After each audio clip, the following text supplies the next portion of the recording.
আসসালামু আলাইকুম সবাইকে। সবাই কেমন আছেন? আলহামদুলিল্লাহ, আল্লাহর অশেষ রহমতে আমরা সবাই সুস্থ আছি। তো মেঘলা আকাশ, এদিকে দেখেন পুরাপুরি মেঘলা।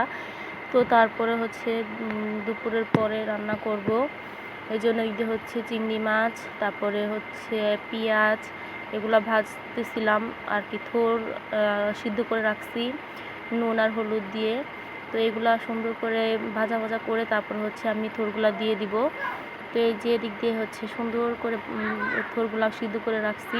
আসলে একটু কালো কালো লাগতেছে কিসের জন্য জানেন? আমি গতকাল রাত্রে একটা আর কি কাইটা রাখছিলাম, যেহেতু বাচ্চা আছে আর থোর বাচ্চা অনেক কষ্টের, সবাই জানেন। তো এদিক দিয়ে হচ্ছে সুন্দর করে রান্না করতেছিলাম।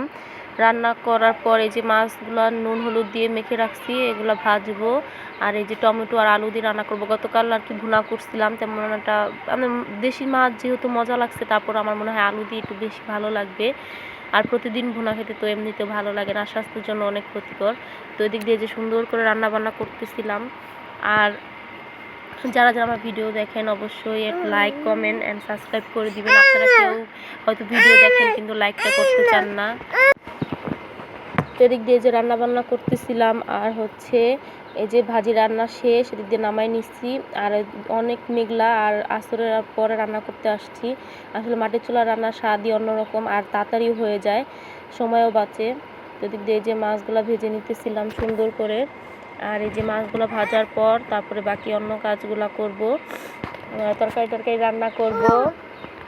আর বাচ্চাদের নিয়ে তো কাজ সামলানো এমনিতেই কষ্টের, সবাই জানেন। তো যাই হোক, অনেক তাড়াতাড়ি রান্না করব, তারপর হচ্ছে বাকি কাজগুলো করব। বাকি আর কোনো কাজ নাই। মা, এই যে রান্না হয়ে যাবে, তারপরে তোমাকে কোলে নিয়ে ঘুরবো, ঠিক আছে? ঠিক আছে, ঠিক আছে, হ্যাঁ ঠিক আছে।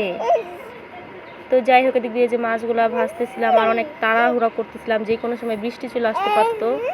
তো যাই হোক, যে রান্না করতেছি, আমার মেয়েকে বলতেছিলাম তোমার ভাইয়া কোথায়, বলতেছিল ভাইয়া ফুপ্পির বাসায়। তো বললাম যে তুমিও যাও একটু দেখে রাখো। তো এই যে যাই হোক, ওদিক দিয়ে ওও চলে যাচ্তেছিল, বলতেছে আম্মু মশা কামড় দিতেছে।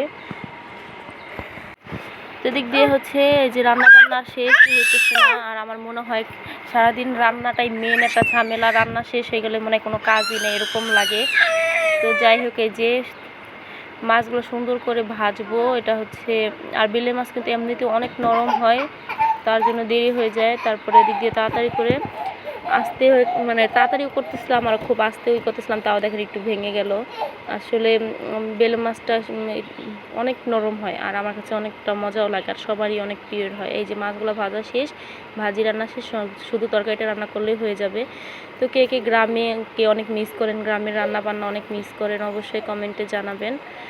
আর আমাদের সবার জন্য দোয়া করবেন, আল্লাহ যেন সবার সাথে মিলেমিশে থাকতে পারি, সবার সাথে সুখটা ভাগাভাগি করে নিতে পারি, সেই দোয়া করবেন। আসলে মানুষ কারো ভালো কেউ চায় না, হয়তো পাড়া প্রতিবেশী হোক আর যেই হোক, আপনাদের নিজস্ব মানুষের ভিতরেও কিন্তু আপনাদের অনেক ভেজাল লাগানোর চেষ্টা করবে। তো নিজেরা সতর্ক হলে কিন্তু সেই ভেজালটা লাগে না। তো এই যে আলহামদুলিল্লাহ রান্নাবান্না শেষ। এই যে এটা মেয়েকে খাওয়াইতেছিলাম, এটা রাতের বেলা। তো ওই যে মেয়েকে খাওয়াবো, তারপরে নিজেও খাবো। তো সবাই দোয়া করবেন, আল্লাহ যেন সবাইকে সবার ফ্যামিলির সাথে, মা বাবার সাথে, সবার সাথে মিলেমিশে থাকার তৌফিক দান করে। তো সবাই সবার জন্য দোয়া করবেন। আসসালামু আলাইকুম সবাইকে।